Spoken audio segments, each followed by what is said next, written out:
Hi everyone, my name is Zach Bruce, and this is my final project for WDD231.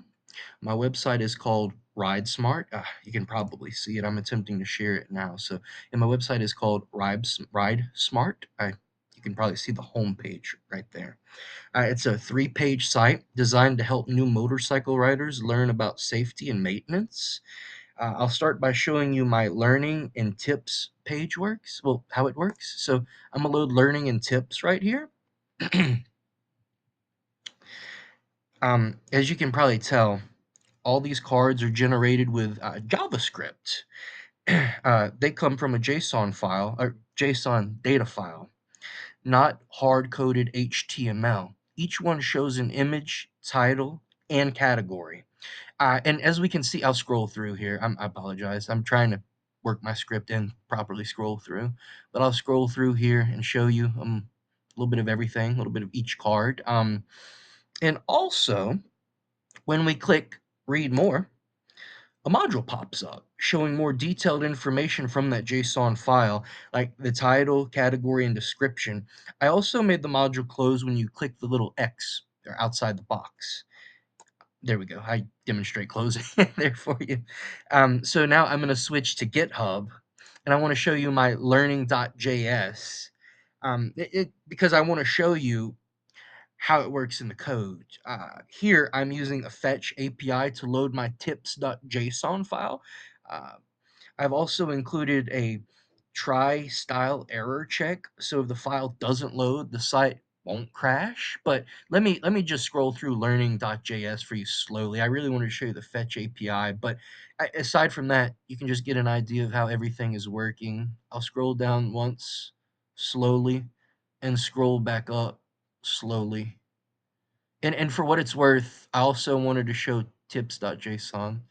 I'll scroll slowly here because I'll come back to this.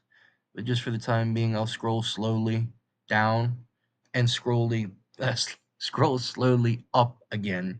So basically, I use the for each array method to loop through each tip and create a card dynamically.